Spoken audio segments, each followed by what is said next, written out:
12th Science, Chapter 5, Surface Chemistry, Part 4, Preparation, Purification and Properties of Colloids. Hello students, I am Madhusina, your chemistry teacher. Watch my YouTube videos, like and subscribe it for further notifications.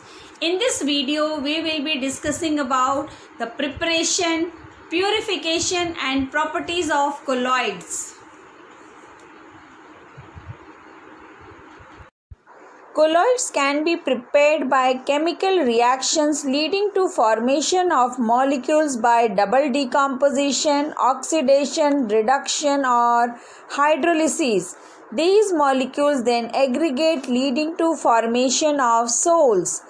The following reaction indicates the preparation of arsenic sol, sulfur sol, gold sol and ferric hydroxide sol. Colloids can also be prepared by electrical disintegration or Burdick's arc method.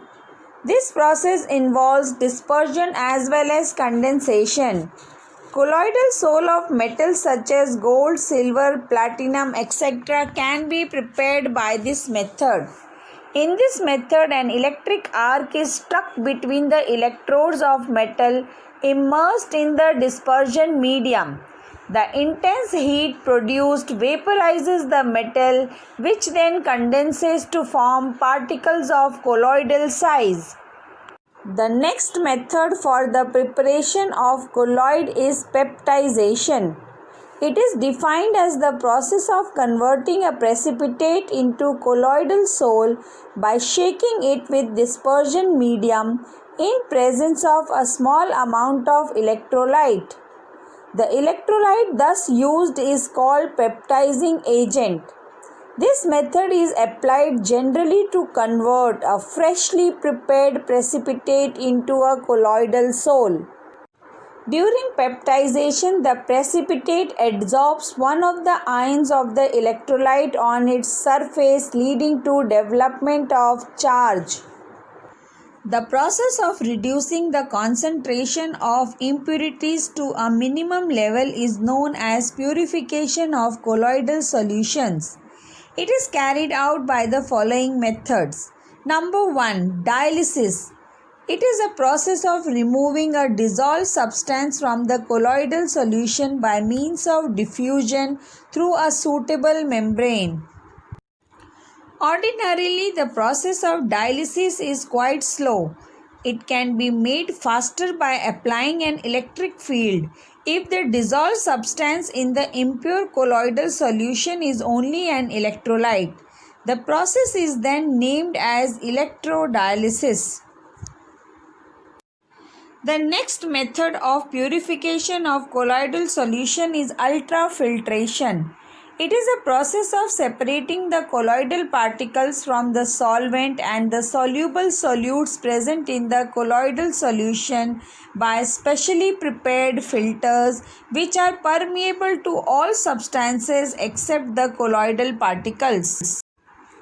An ultrafilter paper may be prepared by soaking the ordinary filter paper in a colloidal solution, which is a 4% solution of nitrocellulose mixed in alcohol and ether mixture. Then it is hardened by formaldehyde and finally dried. Ultrafiltration is a slow process. To speed up the process, pressure or suction is applied.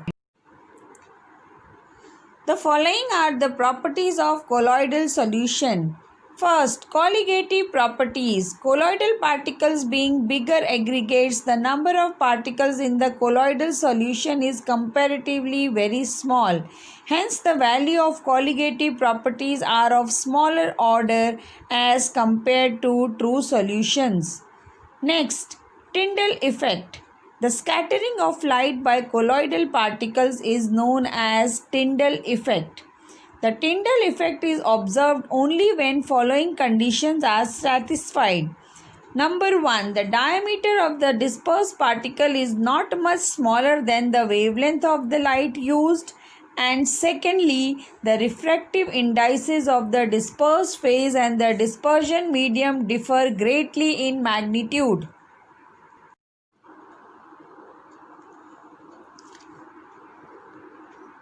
The path of the colloidal particle is illuminated by the light passing through it. Mechanical properties. Brownian movement. When the colloidal solution are viewed under a powerful ultramicroscope, the colloidal particles appears to be in a state of continuous zigzag motion, which is known as Brownian movement.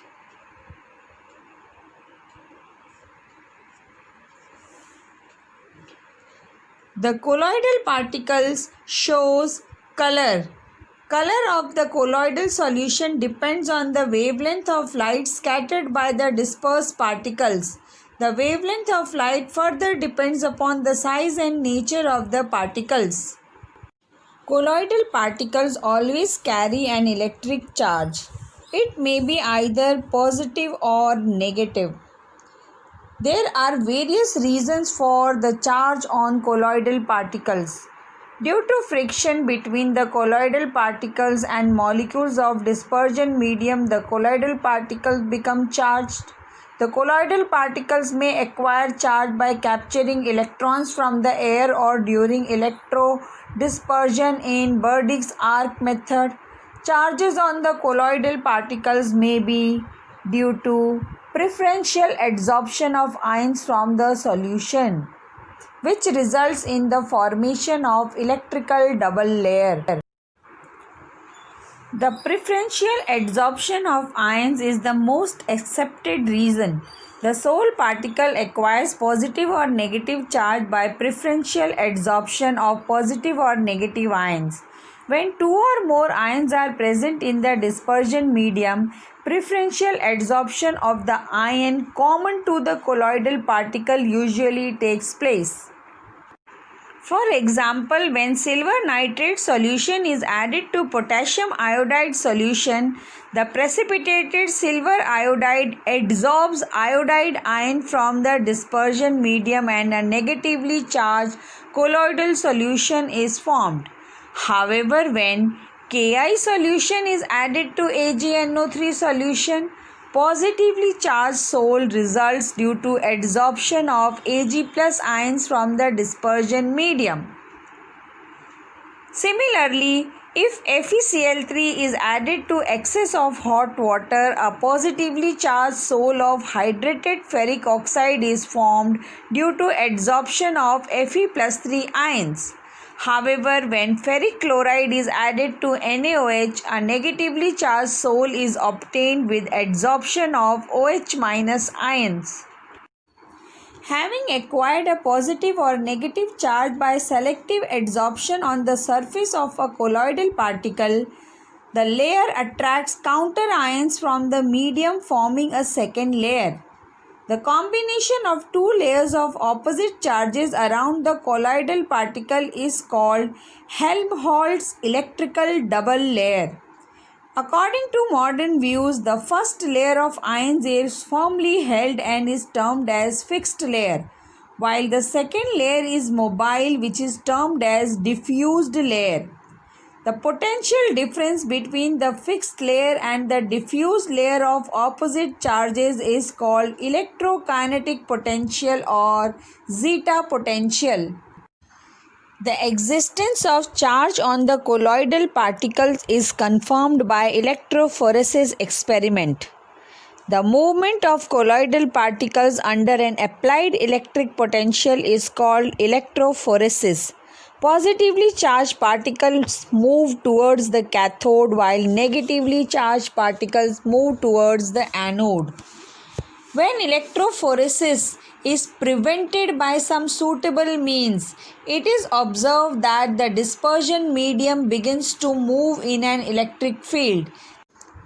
This phenomenon is termed as electroosmosis. Coagulation or precipitation. The process of settling of colloidal particles is called coagulation or precipitation of the Sol. Coagulation of lyophobic sols can be carried out by electrophoresis, by mixing two oppositely charged sols, by boiling, by persistent dialysis, or by addition of electrolyte. However, lyophilic salts can be coagulated by adding an electrolyte and by adding a suitable solvent.